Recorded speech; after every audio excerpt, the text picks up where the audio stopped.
How are we doing? We're going to be talking about, this is Don playing the GunMuse, Kingdom 592, of course.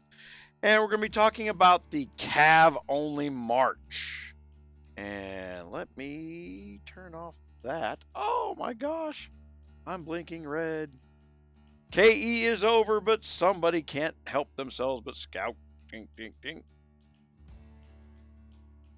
Let's send my cav-only march and see how it works. Cav-only march. There is actually several good cav-only marches. We're going to discuss that here shortly. My gosh, look at how big my head is. Everybody says it. I just noticed it. Whoop. Alrighty.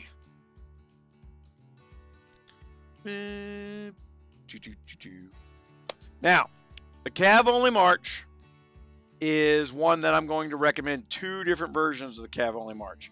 You're going to have one with a mixed march, and you're going to have one that's just cav-only like this one is, simply for cutting time. Why this guy hadn't bubbled, probably because he has no troops left. We've been having a problem with trolls who are hiding out in different lines. There's all kinds of New Kingdom problems. We've got bots that are setting up auto.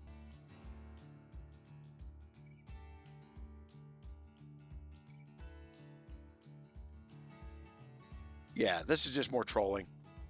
So there's probably nothing there when I got there. Oh, we hit. The idiot didn't send his full march, which he could have called back. But there we go, 181,000 that I sent, killed his 28,000 with the big fat. All right, let's look at the formation that I've got that I just sent. Formation settings, it's my number 2 button. Okay, so,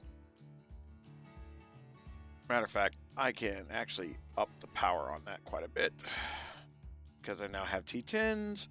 And I'm sending my top tiers. There's going to be a mixing of this blend. Now, this is the all cavalry march. And I've got, as you can see here, Jacob Van Helsing. If Jacob Van Helsing is one of your first card drops, then the cav march should be your first march you build. Or Milady. But what you want to do is you can pair. I paired Jacob with Milady. And I believe at this point, now it didn't show that over here, did it?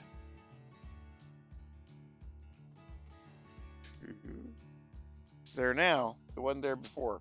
It was grayed out. All right. Now, what do we want to look at here at the calves? Let's look at the guards. So we're going to get started here at the beginning. Here we're going to just filter through. So Jacob Van Helsing, we're going to look at his first talent. When triggered, there's also a 50% chance of dealing further damage to enemy troops. Damage rate at 24%. Increased by strength. But he's got a third talent. His third talent.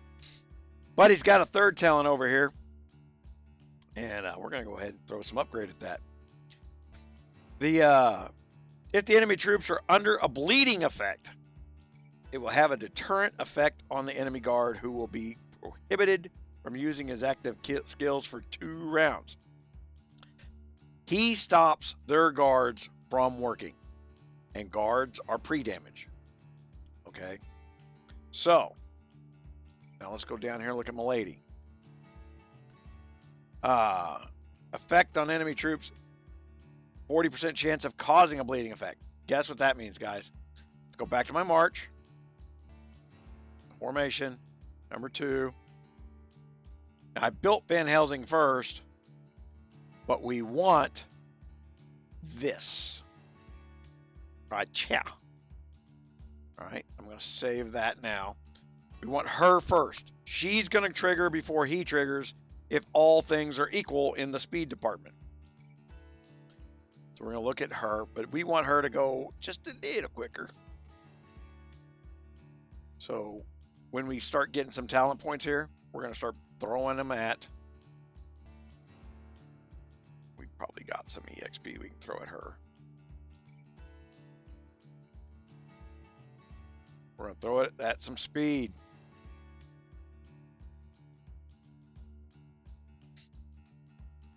Okay.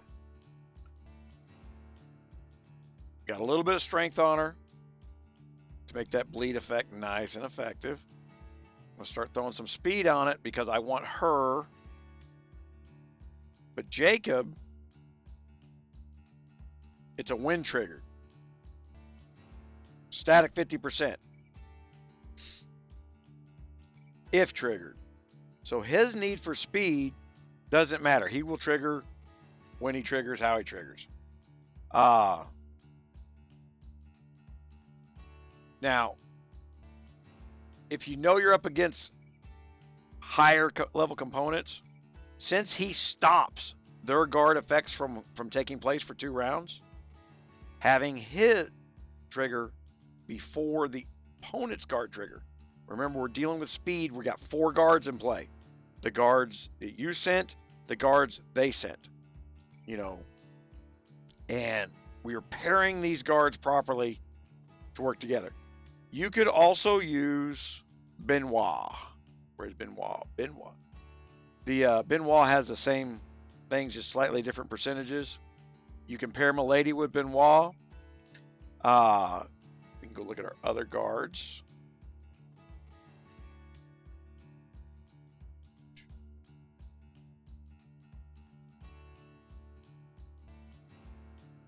Now, Gaston here. His third one is not a bleeding effect. It is a poison effect. So,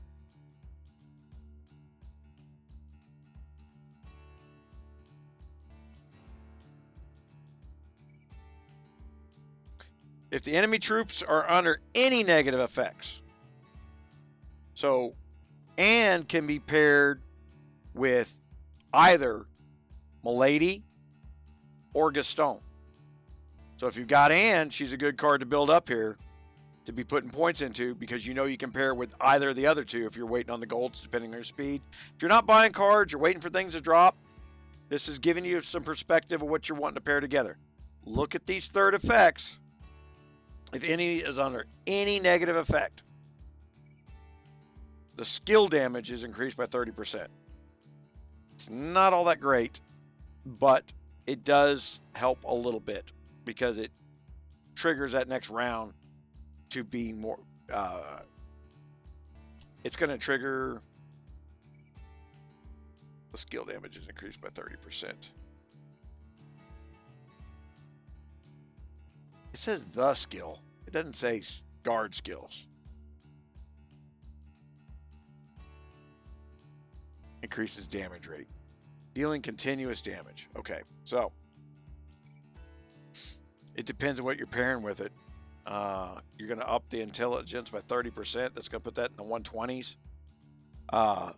That's going to wind up being crit rate, I believe. Subject to change. Your intelligence will determine your crit. If we look at our gods here, we're going to start down at our purples. Benoit, as we said.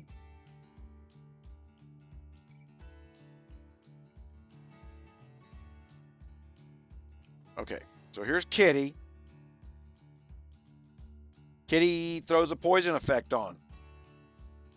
So we can couple her with another poison effect. If a poison effect, you know, you got to watch this. We're coupling these guards. It's not just a cavalry guard, but it's an effect couple as well. Pay attention to this effect coupling. This is where the overwhelming factor comes into your march. Now remember that if you're in a mega, you're supposed to lose your guards in favor of the mega's guards.